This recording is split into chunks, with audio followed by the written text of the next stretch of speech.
मैया नवरात्रों में मेरे घर भी चली आना। मैया नवरात्रों में मेरे घर भी चली आना। दर्शन की इच्छा है मुझे दर्श दिखा जाना। जय माता दी। हे प्रिय भक्तों, आज नवरात्रि का 5वां दिन है और आज छठा नवरात्रा है और आज के दिन दुर्गा सप्तशती के 9वें और 10वें अध्याय का पाठ किया जाता है।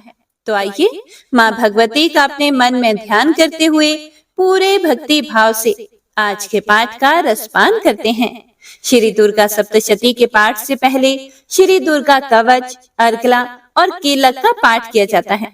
तो आइए सबसे पहले सुनते हैं श्री दुर्गा कवच। ओम नमः चंडिकाय।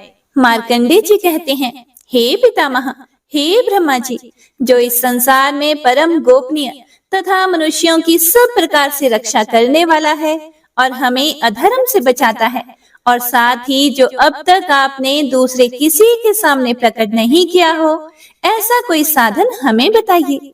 मार्कंडे जी के इस प्रकार के प्रश्न को सुनकर ब्रह्मा जी बोले, हे ब्राह्मण, ऐसा साधन तो एक देवी का कवच ही है, जो इस विषय में गोपनीय से भी परम गोपनीय, पवित्र तथा संपूर्ण प्राणियों का उपकार करने वाला है।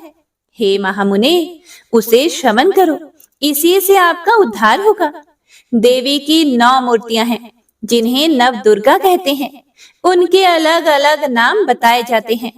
प्रथम नाम शैलपुत्री है, दूसरी मूर्ति का नाम ब्रह्मचारिणी है, तीसरा स्वरूप चंद्रघंटा के नाम से प्रसिद्ध है, चौथी मूर्ति को कुष्मांडा कहते हैं, 5वीं दुर्गा का नाम स्कंद माता है, देवी के छठे रूप को कात्यायनी कहते हैं, 7वां कालरात्रि और 8वां स्वरूप महागौरी के नाम से प्रसिद्ध है, 9वीं दुर्गा का नाम सिद्धिदात्री है। यह माता के 9 रूप हैं। ये सब नाम सर्वज्ञ महात्मा वेद भगवान के द्वारा ही प्रतिपादित हुए हैं। जो मनुष्य अग्नि में जल रहा हो, रणभूमि में शत्रुओं से घिर गया हो, विषम संकट में फंस गया हो तथा इस प्रकार भय से आतुर होकर जो भगवती दुर्गा की शरण में प्राप्त हुए हों, उनका कभी भी कोई भी अमंगल नहीं होता। युद्ध के समय संकट में पड़ने पर भी उनके ऊपर कोई भी विपत्ति दिखाई नहीं देती। उन्हें शोक, दुख और भय की प्राप्ति कभी नहीं होती। जिन्होंने भक्ति पूर्वक देवी का स्मरण किया है, उनका निश्चय ही अभ्युदय होता है। हे देवेश्वरी, जो तुम्हारा चिंतन करते हैं, उनकी तुम निःसंदेह रक्षा करती हो। चामुंडा देवी प्रेत पर आरूढ़ होती हैं, वाराही भैंसे पर सवारी करती हैं, ऐन्द्री का वाहन ऐरावत हाथी है, वैष्णवी देवी गरुड़ पर ही आसन जमाती हैं, माहेश्वरी वृषभ पर आरूढ़ होती हैं, कौमारी का वाहन मयूर है, भगवान विष्णु की प्रियतमा लक्ष्मी देवी कमल के आसन पर विराजमान हैं और हाथों में कमल धारण किए हुए हैं। वृषभ पर आरूढ़ ईश्वरी देवी ने श्वेत रूप धारण कर रखा है। ब्राह्मी देवी हंस पर बैठी हुई हैं और सब प्रकार के आभूषणों से विभूषित हैं। इस प्रकार ये सभी माताएं सब प्रकार की योग शक्तियों से संपन्न हैं। इनके अलावा और भी बहुत सी देवियां हैं, जो अनेक प्रकार के आभूषणों की शोभा से युक्त तथा अनेक प्रकार के रत्नों से सुशोभित हैं। ये संपूर्ण देवियां क्रोध में भरी हुई हैं और भक्तों की रक्षा के लिए रथ पर बैठी दिखाई देती हैं। ये शंख, चक्र, गदा, शक्ति, हल और मूसल, खेटक और तोमर, परशु तथा पाश, कुंत और त्रिशूल एवं उत्तम शारंग धनुष आदि अस्त्र शस्त्र अपने हाथों में धारण करती हैं। दैत्यों के शरीर का नाश करना, भक्तों को अभय दान देना और देवताओं का कल्याण करना, यही उनके शस्त्र धारण का उद्देश्य है। ब्रह्मा जी आगे बोले कि कवच आरंभ करने के पहले इस प्रकार प्रार्थना करनी चाहिए। महान रौद्र रूप, अत्यंत घोर पराक्रम, महान बल और महान उत्साह वाली हे देवी, तुम महान भय का नाश करने वाली हो। तुम्हें नमस्कार है। तुम्हारी ओर देखना भी कठिन है। शत्रुओं का भय बढ़ाने वाली हे जगदम्बिके, मेरी रक्षा करो। पूर्व दिशा में ऐन्द्री मेरी रक्षा करे। अग्नि कोण में अग्नि शक्ति, दक्षिण दिशा में वाराही तथा नृत्य कोण में खड़गधारिणी मेरी रक्षा करे। पश्चिम दिशा में वारुणी और वायव्य कोण में मृग पर सवारी करने वाली देवी मेरी रक्षा करे। उत्तर दिशा में कौमारी और ईशान कोण में शूलधारिणी देवी मेरी रक्षा करे। हे ब्रह्माणी, तुम ऊपर की ओर से मेरी रक्षा करो और वैष्णवी देवी नीचे की ओर से मेरी रक्षा करें। इसी प्रकार शव को अपना वाहन बनाने वाली हे चामुंडा देवी दसों दिशाओं में मेरी रक्षा करें। जया आगे से और विजया पीछे की ओर से मेरी रक्षा करें। वाम भाग में अजिता और दक्षिण भाग में अपराजिता रक्षा करें। उद्योतिनी शिखा की रक्षा करे। उमा मेरे मस्तक पर विराजमान होकर रक्षा करे। ललाट में माला धरी रक्षा करे और यशस्विनी देवी मेरी बाहों का संरक्षण करे। बाहों के मध्य भाग में त्रिनेत्रा और नथुनों की यम घंटा देवी मेरी रक्षा करे। दोनों नेत्रों के मध्य भाग में शंखिनी और कानों की द्वारवासिनी रक्षा करे। कालिका देवी कपोलों की तथा भगवती शांकरी कानों के मूल भाग की रक्षा करे। सुगंधा नासिका की और चर्चिका देवी ऊपर के ओठ की रक्षा करे। नीचे के ओठ की अमृत कला तथा जिह्वा की सरस्वती देवी मेरी रक्षा करे।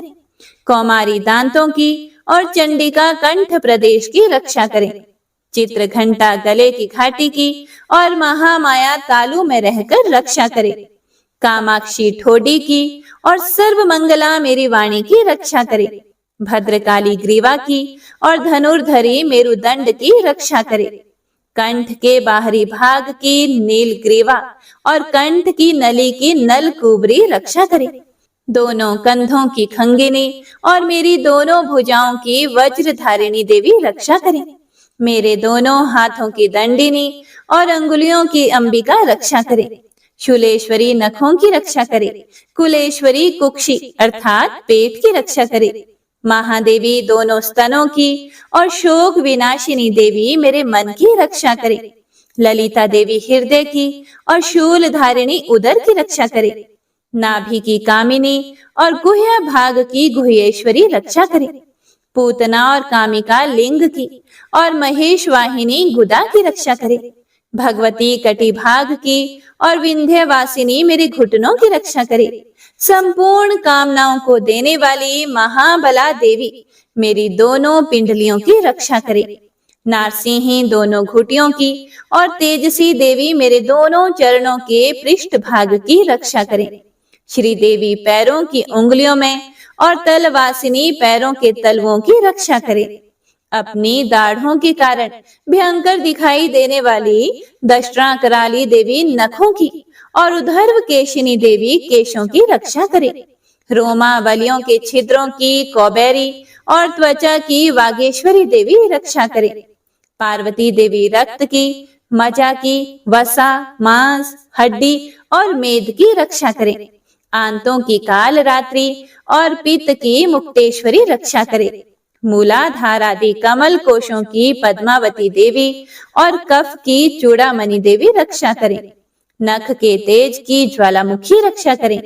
जिसका किसी भी अस्त्र से भेदन नहीं हो सकता, वह अभेद्या देवी शरीर की समस्त संधियों में रहकर रक्षा करे। हे ब्रह्माणी, आप मेरे वीर्य की रक्षा करें। छत्रेश्वरी छाया की तथा धर्मधारिणी देवी मेरे अहंकार, मन और बुद्धि की रक्षा करें।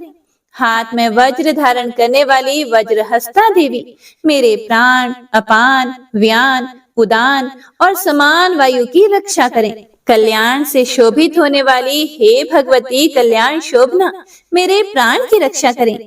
रस, रूप, गंध, शब्द और स्पर्श इन विषयों का अनुभव करते समय योगिनी देवी रक्षा करे तथा सत्व गुण, रजोगुण और तमोगुण की रक्षा सदा नारायणी देवी करें। वाराही मेरी आयु की रक्षा करे। वैष्णवी धर्म की रक्षा करे तथा चक्रिणी अर्थात चक्र धारण करने वाली देवी यश, कीर्ति, लक्ष्मी, धन तथा विद्या की रक्षा करें। हे इंद्राणी, आप मेरे गोत्र की रक्षा करें। हे चंडिके, आप मेरे पशुओं की रक्षा करो। महालक्ष्मी पुत्रों की रक्षा करे और भैरवी पत्नी की रक्षा करे। मेरे पथ की सुपथा तथा मार्ग की क्षेम करी रक्षा करें। राजा के दरबार में महालक्ष्मी रक्षा करें तथा सब ओर व्याप्त रहने वाली विजया देवी संपूर्ण भयों से मेरी रक्षा करें। हे देवी, जो स्थान कवच में नहीं कहा गया है, अतएव रक्षा से रहित है, वह सब आपके द्वारा सुरक्षित हो, क्योंकि आप विजयशालिनी और पाप नाशिनी हो। यदि अपने शरीर का भला चाहे तो मनुष्य बिना कवच के कहीं एक पग भी न जाए। कवच का पाठ करके ही यात्रा करे। कवच के द्वारा सब ओर से सुरक्षित मनुष्य जहाँ जहाँ भी जाता है, वहाँ वहाँ उसे धन लाभ होता है तथा संपूर्ण कामनाओं की सिद्धि करने वाली विजय की प्राप्ति होती है। वह जिस जिस अभीष्ट वस्तु का चिंतन करता है, उसको निश्चय ही प्राप्त कर लेता है। वह पुरुष इस पृथ्वी पर तुलना रहित महान ऐश्वर्य का भागी होता है। कवच से सुरक्षित मनुष्य निर्भय हो जाता है। युद्ध में उसकी पराजय नहीं होती तथा वह तीनों लोकों में पूजनीय होता है। देवी का यह कवच देवताओं के लिए भी दुर्लभ है। जो प्रतिदिन नियम पूर्वक तीनों संध्याओं के समय श्रद्धा के साथ इसका पाठ करता है, उसे दैवी कला प्राप्त होती है तथा वह तीनों लोकों में कहीं भी पराजित नहीं होता। और इतना ही नहीं, वह अपमृत्यु अर्थात अकाल मृत्यु से रहित होकर 100 से भी अधिक वर्षों तक जीवित रहता है। मकरी, चेचक और कोढ़ आदि उसकी संपूर्ण व्याधियां नष्ट हो जाती हैं। कनेर, भांग, अफीम, धतूरे आदि का स्थावर विष, सांप और बिच्छू आदि के काटने से चढ़ा हुआ जंगम विष तथा अहिफीन और तेल के संयोग आदि से बनने वाला कृत्रिम विष, ये सभी प्रकार के विष दूर हो जाते हैं। उनका उन पे कोई भी असर नहीं होता। इस पृथ्वी पर मारण, मोहन आदि जितने भी अभिचारिक प्रयोग होते हैं तथा इस प्रकार के जितने भी मंत्र यंत्र होते हैं, वे सब इस कवच को हृदय में धारण कर लेने पर उस मनुष्य को देखते ही नष्ट हो जाते हैं। और इतना ही नहीं, पृथ्वी पर विचरने वाले ग्राम देवता, आकाशचारी देव विशेष, जल के संबंध में प्रकट होने वाले गण, उपदेश मात्र से सिद्ध होने वाले निम्न कोटि के देवता, अपने जन्म के साथ प्रकट होने वाले देवता, कुल देवता, माला, डाकिनी, शाकिनी, अंतरिक्ष में विचरने वाली अत्यंत बलवती भयानक डाकिनियां, ग्रह, भूत, पिशाच, यक्ष, गंधर्व, राक्षस, ब्रह्म राक्षस, बेताल, कुष्मांड और भैरव आदि अनिष्ट कारक देवता भी हृदय में कवच धारण किए रहने पर उस मनुष्य को देखते ही भाग जाते हैं। कवचधारी पुरुष को राजा से सम्मान वृद्धि प्राप्त होती है। यह कवच मनुष्य के तेज की वृद्धि करने वाला और उत्तम है। कवच का पाठ करने वाला पुरुष अपनी कीर्ति से विभूषित भूतल पर अपने सुयश के साथ साथ वृद्धि को प्राप्त होता है। जो पहले कवच का पाठ करके उसके बाद सप्तशती चंडी का पाठ करता है, उसकी जब तक वन, पर्वत और काननों सहित यह पृथ्वी टिकी रहती है, तब तक यहाँ पुत्र, पौत्र आदि संतान परंपरा बनी रहती है। फिर देह का अंत होने पर वह पुरुष भगवती महामाया के प्रसाद से उस नित्य परम पद को प्राप्त होता है, जो देवताओं के लिए भी दुर्लभ है। वह सुंदर दिव्य रूप धारण करता है और कल्याणमय शिव के साथ आनंद का भागी होता है। जय माता दी। हे प्रिय भक्तों, तो यह था श्री दुर्गा कवच। हे प्रिय भक्तों, तो आइए अब पूरे भक्ति भाव से अर्गला स्तोत्र का पाठ करते हैं। यह स्तोत्र अत्यंत शुभकारक और लाभप्रद है। ओम चंडिका देवी को नमस्कार है। मार्कंडे जी कहते हैं, जयंती, मंगला, काली, भद्रकाली, कपालिनी, दुर्गा, क्षमा, शिवा, धात्री, स्वाहा और स्वधा, इन नामों से प्रसिद्ध हे जगदम्बिके, तुम्हें मेरा नमस्कार हो। हे देवी चामुंडे, तुम्हारी जय हो। संपूर्ण प्राणियों की पीड़ा हरने वाली हे देवी, तुम्हारी जय हो। सभी में व्याप्त रहने वाली हे देवी, तुम्हारी जय हो। हे कालरात्रि, तुम्हें नमस्कार हो। मधु और कैटब को मारने वाली तथा ब्रह्मा जी को वरदान देने वाली हे देवी, तुम्हें नमस्कार है। तुम मुझे रूप अर्थात आत्म स्वरूप का ज्ञान दो। जय अर्थात मोह पर विजय दो। यश अर्थात मोह, विजय और ज्ञान प्राप्ति रूप यश दो।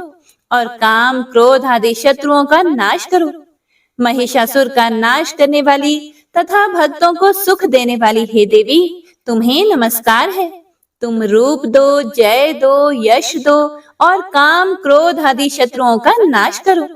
रक्त बीज का वध और चंड मुंड का विनाश करने वाली हे देवी, तुम रूप दो, जय दो, यश दो और काम, क्रोध आदि शत्रुओं का नाश करो। शुंभ और निशुंभ तथा धूम्रलोचन का मर्दन करने वाली हे देवी, तुम रूप दो, जय दो, यश दो और काम, क्रोध आदि शत्रुओं का नाश करो। सबके द्वारा वंदित युगल चरणों वाली तथा संपूर्ण सौभाग्य प्रदान करने वाली हे देवी, तुम रूप दो, जय दो, यश दो और काम, क्रोध आदि शत्रुओं का नाश करो। हे देवी, तुम्हारे रूप और चरित्र अचिंत्य है। तुम समस्त शत्रुओं का नाश करने वाली हो। तुम रूप दो, जय दो, यश दो और काम, क्रोध आदि शत्रुओं का नाश करो। पापों को दूर करने वाली हे चंडिके, जो भक्ति पूर्वक तुम्हारे चरणों में सर्वदा मस्तक झुकाते हैं, उन्हें रूप दो, जय दो, यश दो और काम, क्रोध आदि शत्रुओं का नाश करो। रोगों का नाश करने वाली हे चंडिके, जो भक्ति पूर्वक तुम्हारी स्तुति करते हैं, उन्हें रूप दो, जय दो, यश दो और काम, क्रोध आदि शत्रुओं का नाश करो। हे चंडिके, इस संसार में जो भी भक्ति पूर्वक तुम्हारी पूजा करते हैं, उन्हें रूप दो, जय दो, यश दो और काम, क्रोध आदि शत्रुओं का नाश करो। मुझे सौभाग्य और आरोग्य दो, परम सुख दो। रूप दो, जय दो, यश दो और काम, क्रोध आदि शत्रुओं का नाश करो। जो मुझसे द्वेष करते हो, उनका नाश और मेरे बल की वृद्धि करो। रूप दो, जय दो, यश दो और काम, क्रोध आदि शत्रुओं का नाश करो। हे देवी, मेरा कल्याण करो, मुझे उत्तम संपत्ति प्रदान करो। रूप दो, जय दो, यश दो और काम, क्रोध आदि शत्रुओं का नाश करो। हे अंबिके, देवता और असुर दोनों ही अपने माथे के मुकुट की मणियों को तुम्हारे चरणों पर घिसते हैं तथा तुम रूप दो, जय दो, यश दो और काम, क्रोध आदि शत्रुओं का नाश करो। तुम अपने भक्त जन को विद्वान, यशस्वी और लक्ष्मीवान बनाओ तथा रूप दो, जय दो, यश दो और काम, क्रोध आदि शत्रुओं का नाश करो। प्रचंड दैत्यों के दर्प का दलन करने वाली हे चंडिके, मुझे शरणागत को रूप दो, जय दो, यश दो और काम, क्रोध आदि शत्रुओं का नाश करो। चतुर्भुज ब्रह्मा जी के द्वारा प्रशंसित चार भुजा धारिणी हे परमेश्वरी, तुम रूप दो, जय दो, यश दो और काम, क्रोध आदि शत्रुओं का नाश करो। हे देवी अंबिके, भगवान विष्णु नित्य निरंतर भक्ति पूर्वक तुम्हारी स्तुति करते रहते हैं। तुम रूप दो, जय दो, यश दो और काम, क्रोध आदि शत्रुओं का नाश करो। हिमालय कन्या पार्वती के पति महादेव जी के द्वारा होने वाली हे परमेश्वरी, तुम रूप दो, जय दो, यश दो और काम, क्रोध आदि शत्रुओं का नाश करो। शचीपति इंद्र के द्वारा सद्भाव से पूजित होने वाली हे परमेश्वरी, तुम रूप दो, जय दो, यश दो और काम, क्रोध आदि शत्रुओं का नाश करो। प्रचंड भुज दंडों वाले दैत्यों का घमंड चूर करने वाली हे देवी, तुम रूप दो, जय दो, यश दो और काम, क्रोध आदि शत्रुओं का नाश करो। हे देवी अंबिके, तुम अपने भक्त जनों को सदा असीम आनंद प्रदान करती हो। मुझे रूप दो, जय दो, यश दो और काम, क्रोध आदि शत्रुओं का नाश करो। मन की इच्छा के अनुसार चलने वाली मनोहर पत्नी प्रदान करो, जो दुर्गम संसार से तारने वाली तथा उत्तम कुल में जन्मी हो। जो मनुष्य इस स्तोत्र का पाठ करके सप्तशती रूपी महास्तोत्र का पाठ करता है, वह सप्तशती की जप संख्या से मिलने वाले श्रेष्ठ फल को प्राप्त होता है और साथ ही वह प्रचुर संपत्ति भी प्राप्त कर लेता है। तो इसी के साथ अर्गला स्तोत्र यहीं पर समाप्त होता है। हे प्रिय भक्तों, तो आइए अब कीलक स्तोत्र का पाठ करते हैं। ओम चंडिका देवी को नमस्कार है। मार्कंडे जी कहते हैं, विशुद्ध ज्ञान ही जिनका शरीर है, तीनों वेद ही जिनके तीन दिव्य नेत्र हैं, जो कल्याण प्राप्ति के हेतु हैं तथा अपने मस्तक पर अर्ध चंद्र का मुकुट धारण करते हैं, उन भगवान शिव को मेरा नमस्कार है। मंत्रों का जो अभिकीलक है, अर्थात मंत्रों की सिद्धि में विघ्न उपस्थित करने वाले शाप रूपी कीलक का जो निवारण करने वाला है, उस सप्तशती स्तोत्र को संपूर्ण रूप से जानना चाहिए और जानकर उसकी उपासना करनी चाहिए। यद्यपि सप्तशती के अतिरिक्त अन्य मंत्रों के जप में भी जो निरंतर लगा रहता है, वह भी कल्याण का भागी होता है। उसके भी उच्चाटन आदि कर्म सिद्ध होते हैं तथा उसे भी समस्त दुर्लभ वस्तुओं की प्राप्ति हो जाती है। तथापि जो अन्य मंत्रों का जप ना करके केवल इस सप्तशती नामक स्तोत्र से ही देवी की स्तुति करते हैं, उन्हें स्तुति मात्र से ही सच्चिदानंद स्वरूपिणी देवी सिद्ध हो जाती हैं। उन्हें अपने कार्य की सिद्धि के लिए मंत्र, औषधि तथा अन्य किसी भी साधन के उपयोग की आवश्यकता नहीं रहती। बिना जप के ही उनके उच्चाटन आदि समस्त आभिचारिक कर्म सिद्ध हो जाते हैं और इतना ही नहीं, उनकी संपूर्ण अभीष्ट वस्तुएं भी सिद्ध होती हैं। लोगों के मन में यह शंका थी कि जब केवल सप्तशती की उपासना से अथवा सप्तशती को छोड़कर अन्य मंत्रों की उपासना से भी समान रूप से सब कार्य सिद्ध होते हैं, तब इनमें श्रेष्ठ कौन सा साधन है? लोगों की इस शंका को सामने रखकर भगवान शंकर ने अपने पास आए हुए जिज्ञासुओं को समझाया कि यह सप्तशती नामक संपूर्ण स्तोत्र ही सर्वश्रेष्ठ एवं कल्याणमय है। उसके बाद भगवती चंडिका के सप्तशती नामक स्तोत्र को महादेव जी ने गुप्त कर दिया। सप्तशती के पाठ से जो पुण्य प्राप्त होता है, उसकी कभी भी समाप्ति नहीं होती, किंतु अन्य मंत्रों के जप जन्य पुण्य की समाप्ति हो जाती है।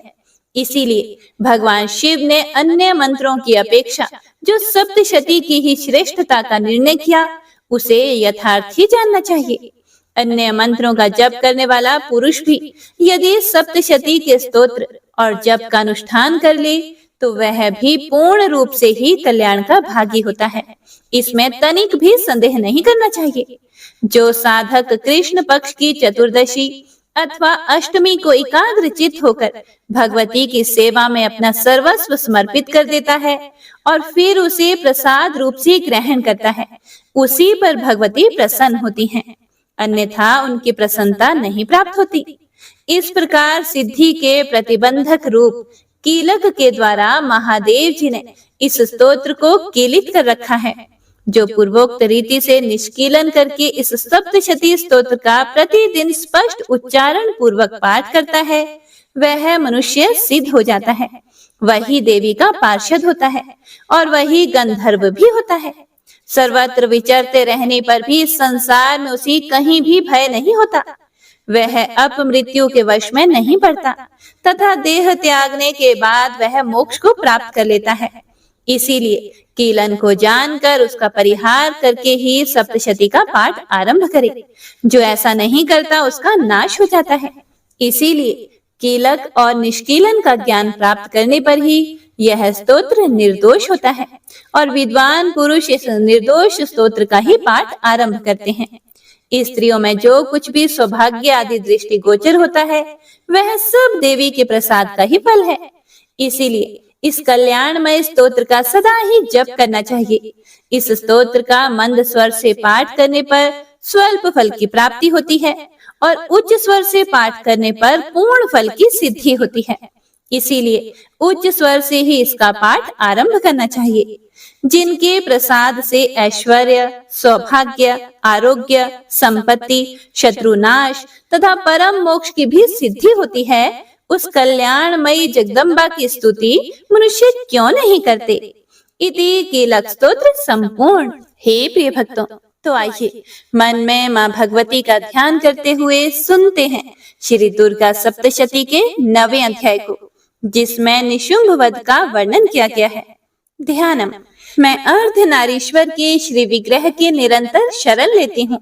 उसका वर्ण बंधुक पुष्प और सुवर्ण के समान रक्त पीत मिश्रित है। वह अपनी भुजाओं में सुंदर अक्षमाला, पाश, अंकुश और वर्ध मुद्रा धारण करता है। अर्धचंद्र उसका आभूषण है तथा वह 3 नेत्रों से सुशोभित है। राजा ने कहा, हे भगवान, आपने रक्त बीज के वध से संबंध रखने वाला देवी चरित्र का यह अद्भुत महात्म्य मुझे बतलाया। अब मैं रक्त बीज के मारे जाने पर अत्यंत क्रोध में भरे हुए शुंभ और निशुंभ ने जो कर्म किया उसे भी सुनना चाहता हूँ। फिर ऋषि बोले, हे राजन, युद्ध में रक्त बीज तथा अन्य दैत्यों के मारे जाने पर शुंभ और निशुंभ के क्रोध की कोई सीमा न रही। अपनी विशाल सेना इस प्रकार मारी जाती देखकर निशुंभ अमर्ष में भरकर देवी की ओर दौड़ा। उसके साथ असुरों की प्रधान सेना थी। उसके आगे पीछे तथा पार्श्व भाग में बड़े बड़े असुर थे, जो क्रोध से ओठ चबाते हुए देवी को मार डालने के लिए आए। महापराक्रमी शुंभ भी अपनी सेना के साथ मातृगणों से युद्ध करके क्रोधवश चंडिका को मारने के लिए आ पहुंचा। तब देवी के साथ शुंभ और निशुंभ का घोर संग्राम छिड़ गया। वे दोनों दैत्य मेघों की भांति बाणों की भयंकर वृष्टि कर रहे थे। उन दोनों के चलाए हुए बाणों को चंडिका ने अपने बाणों के समूह से तुरंत काट डाला और शस्त्र समूहों की वर्षा करके उन दोनों दैत्यपतियों के अंगों में भी चोट पहुंचाई। निशुंभ ने तीखी तलवार और चमकती हुई ढाल लेकर देवी के श्रेष्ठ वाहन सिंह के मस्तक पर प्रहार किया। अपने वाहन को चोट पहुंचने पर देवी ने क्षुरप्र नामक बाण से निशुंभ की श्रेष्ठ तलवार तुरंत ही काट डाली और उसकी ढाल को भी, जिसमें 8 चांद जड़े थे, खंड खंड कर दिया। ढाल और तलवार के कट जाने पर उस असुर ने शक्ति चलाई, किंतु सामने आने पर देवी ने चक्र से उसके भी 2 टुकड़े कर दिए। अब तो निशुंभ क्रोध से जल उठा और उस दानव ने देवी को मारने के लिए शूल उठाया, लेकिन देवी ने समीप आने पर उसे भी मुक्के से मारकर चूर्ण कर दिया। तब उसने गदा घुमाकर चंडी के ऊपर चलाई, परंतु वह भी देवी के त्रिशूल से कटकर भस्म हो गई। उसके बाद दैत्यराज निशुंभ को फरसा हाथ में लेकर आते हुए देखकर देवी ने बाण समूहों से घायल कर धरती पर उसे सुला दिया। उस भयंकर पराक्रमी भाई निशुंभ के धराशाही हो जाने पर शुंभ को बड़ा क्रोध हुआ और अंबिका का वध करने के लिए वह आगे बढ़ा। रथ पर बैठे बैठे ही उत्तम आयुधों से सुशोभित अपनी बड़ी बड़ी 8 अनुपम भुजाओं से समूचे आकाश को ढककर वह अद्भुत शोभा पाने लगा। उसे आते देखकर देवी ने शंख बजाया और धनुष की प्रत्यंचा का भी अत्यंत दुस्सह शब्द किया और साथ ही अपने घंटे के शब्द से, जो समस्त दैत्य सैनिकों का तेज नष्ट करने वाला था, संपूर्ण दिशाओं को व्याप्त कर दिया। उसके बाद सिंह ने भी अपनी दहाड़ से, जिसे सुनकर बड़े बड़े गजराजों का महान मद दूर हो जाता था, आकाश, पृथ्वी और 10 दिशाओं को गुंजा दिया। फिर काली ने आकाश में उछलकर अपने दोनों हाथों से पृथ्वी पर आघात किया। उससे ऐसा भयंकर शब्द हुआ जिससे पहले के सभी शब्द शांत हो गए। उसके बाद शिव दूती ने दैत्यों के लिए अमंगलजनक अट्टहास किया। इन शब्दों को सुनकर समस्त असुर थर्रा उठे, किंतु शुंभ को बड़ा क्रोध हुआ। उस समय देवी ने जब शुंभ को लक्ष्य करके कहा, ओ दुरात्मन, खड़ा रह, खड़ा रह, तभी आकाश में खड़े हुए देवता बोल उठे, जय हो, जय हो। शुंभ ने वहां आकर ज्वालाओं से युक्त अत्यंत भयानक शक्ति चलाई। अग्निमय पर्वत के समान आती हुई उस शक्ति को देवी ने बड़े भारी लूके से दूर हटा दिया। उस समय शुंभ के सिंहनाद से तीनों लोक गूंज उठे। राजन, उसकी प्रतिध्वनि से वज्रपात के समान भयानक शब्द हुआ, जिसने अन्य सब शब्दों को जीत लिया। शुंभ के चलाए हुए बाणों के देवी ने और देवी के चलाए हुए बाणों के शुंभ ने अपने भयंकर बाणों द्वारा सैकड़ों और हजारों टुकड़े कर दिए। तब क्रोध में भरी हुई चंडिका ने शुंभ को शूल से मारा। उसके आघात से मूर्छित होकर वह पृथ्वी पर गिर पड़ा और इतने में ही निशुंभ को चेतना हुई और उसने धनुष हाथ में लेकर बाणों द्वारा देवी, काली तथा सिंह को घायल कर डाला। फिर उस दैत्यराज ने 10,000 बाहें बनाकर चक्रों के प्रहार से चंडिका को आच्छादित कर दिया। तब दुर्गम पीड़ा का नाश करने वाली भगवती दुर्गा ने कुपित होकर अपने बाणों से उन चक्रों तथा बाणों को काट गिराया। यह देखकर निशुंभ दैत्य सेना के साथ चंडिका का वध करने के लिए हाथ में गदा लेकर बड़े वेग से दौड़ा और उसके आते ही चंडी ने तीखी धार वाली तलवार से उसकी गदा को शीघ्र ही काट डाला। तब उसने शूल हाथ में ले लिया। देवताओं को पीड़ा देने वाले निशुंभ को शूल हाथ में ले आते देखकर चंडिका ने वेग से चलाए हुए अपने शूल से उसकी छाती छेद डाली। शूल से विदीर्ण हो जाने पर उसकी छाती से एक दूसरा महाबली एवं महापराक्रमी पुरुष खड़ी रह ऐसा कहता हुआ निकला। उस निकलते हुए पुरुष की बात सुनकर देवी ठठाकर हंस पड़ी और खड़ग से उन्होंने उसका मस्तक काट डाला। फिर तो वह पृथ्वी पर गिर पड़ा। उसके बाद सिंह अपनी दाढ़ों से असुरों की गर्दन कुचलकर खाने लगा। यह बड़ा भयंकर दृश्य था। और उधर काली तथा शिवदूती ने भी अन्य दैत्यों का भक्षण करना आरंभ किया। कौमारी की शक्ति से विदीर्ण होकर कितने ही महादैत्य नष्ट हो गए। ब्रह्माणी के मंत्र पूत जल से निस्तेज होकर कितने ही भाग खड़े हुए। कितने ही दैत्य माहेश्वरी के त्रिशूल से छिन्न भिन्न होकर धराशाही हो गए। वाराही के थुतुन के आघात से कितनों का पृथ्वी पर कचूमर निकल गया। वैष्णवी ने भी अपने चक्र से दानवों के टुकड़े टुकड़े कर डाले। ऐन्द्री के हाथ से छूटे हुए वज्र से भी कितने ही प्राणों से हाथ धो बैठे। कुछ असुर नष्ट हो गए, कुछ उस महायुद्ध से भाग गए तथा कितने ही काली, शिवदूती तथा सिंह के ग्रास बन गए। जय माता दी। हे प्रिय भक्तों, इस प्रकार श्री मार्कंडेय पुराण में सावर्णिक मनवंतर की कथा के अंतर्गत देवी महात्म्य में निशुंभ वध नामक 9वां अध्याय पूरा हुआ। तो आइए मन में देवी भगवती का ध्यान करते हुए सुनते हैं 10वां अध्याय, जिसमें शुंभ वध का वर्णन किया गया है। ध्यानम। मैं मस्तक पर अर्ध चंद्र धारण करने वाली शिव शक्ति स्वरूपा भगवती कामेश्वरी का हृदय में चिंतन करती हूँ। वे तपाए हुए स्वर्ण के समान सुंदर हैं। सूर्य, चंद्रमा और अग्नि, ये ही 3 उनके नेत्र हैं तथा वे अपने मनोहर हाथों में धनुष, बाण, अंकुश, पाश और शूल धारण किए हुए हैं। ऋषि आगे कहते हैं कि हे राजन, अपने प्राणों के समान प्यारे भाई निशुंभ को मारा गया देखकर तथा सारी सेना का संहार होता जानकर शुंभ ने कुपित होकर कहा, हे दुष्ट दुर्गे, तू बल के अभिमान में आकर झूठ मूठ का घमंड ना दिखा। तू बड़ी मानिनी बनी हुई है, किंतु दूसरी स्त्रियों के बल का सहारा लेकर लड़ती है। देवी बोली, ओ दुष्ट, मैं अकेली ही हूँ। इस संसार में मेरे सिवा दूसरी कौन है? देख, ये मेरी ही विभूतियां हैं, इसीलिए मुझ में ही प्रवेश कर रही हैं। उसके बाद ब्रह्माणी आदि समस्त देवियां अंबिका देवी के शरीर में लीन हो गई। उस समय केवल अंबिका देवी ही रह गई। फिर देवी बोली, मैं अपनी ऐश्वर्य शक्ति से अनेक रूपों में यहाँ उपस्थित हुई थी।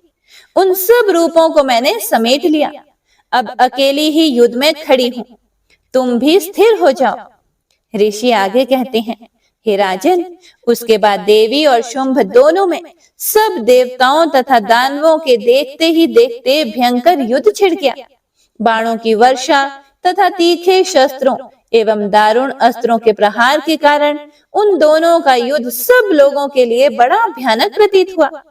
उस समय अंबिका देवी ने जो सैकड़ों दिव्य अस्त्र छोड़े, उन्हें दैत्यराज शुंभ ने उनके निवारक अस्त्रों द्वारा काट डाला। इसी प्रकार शुंभ ने भी जो दिव्य अस्त्र चलाए, उन्हें परमेश्वरी ने भयंकर हुंकार शब्द के उच्चारण आदि द्वारा खिलवाड़ में ही नष्ट कर दिया। तब उस असुर ने सैकड़ों बाणों से देवी को आच्छादित कर दिया।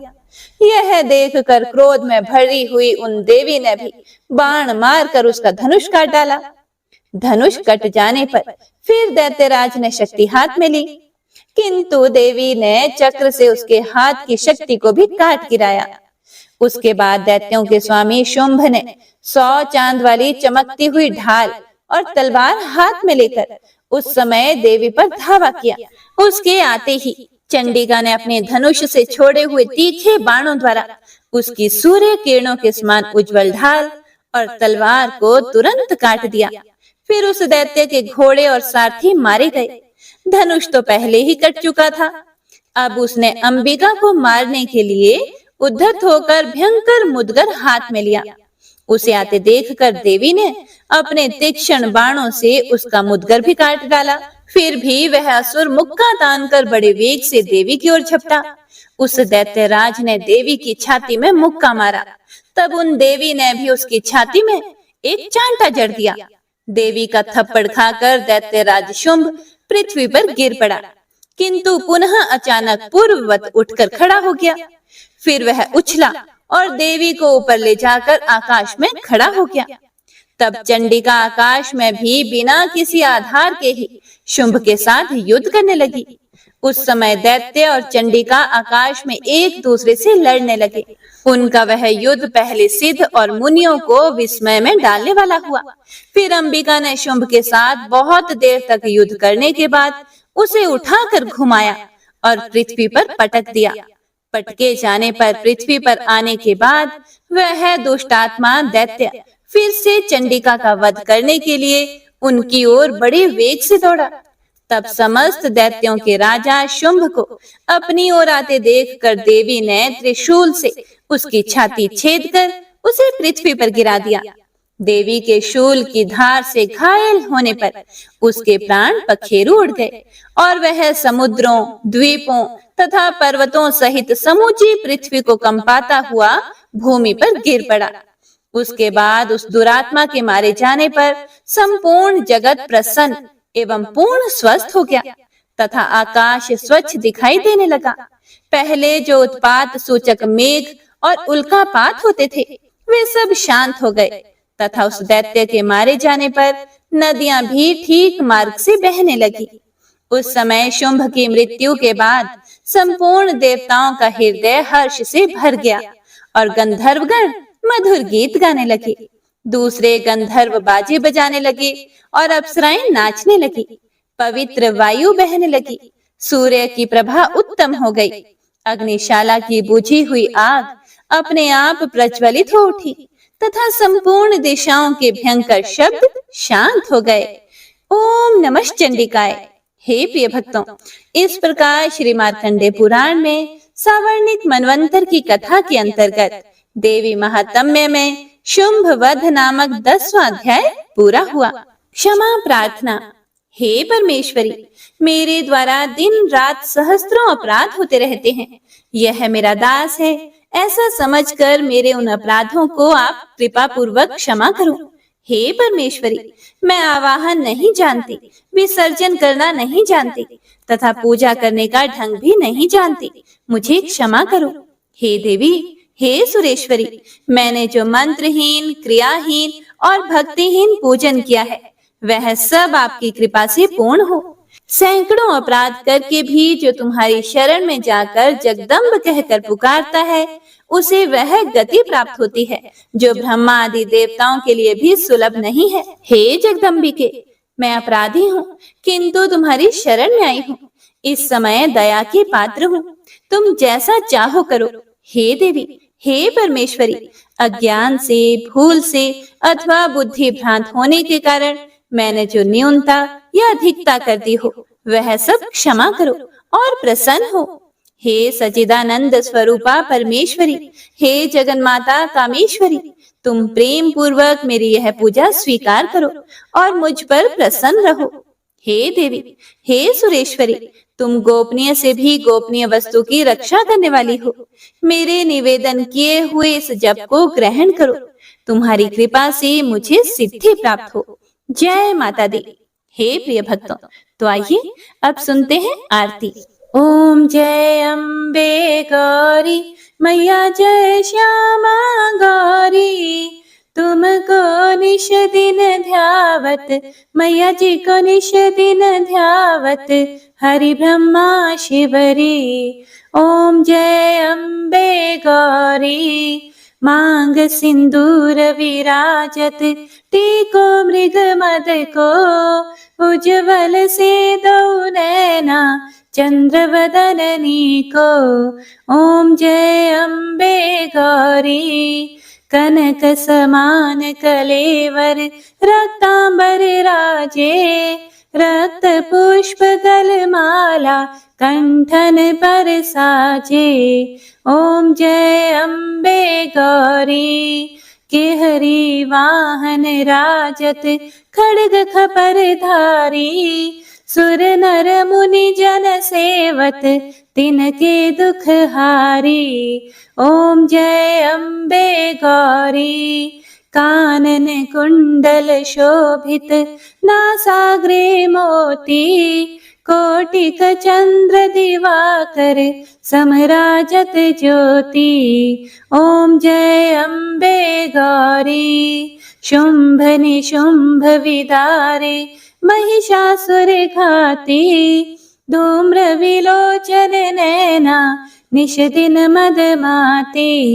ओम जय अम्बे गौरी, चंड मुंड संहारे शोणित बीज हरे, मधुकैटभ दौ मारे सुर भयहीन करे।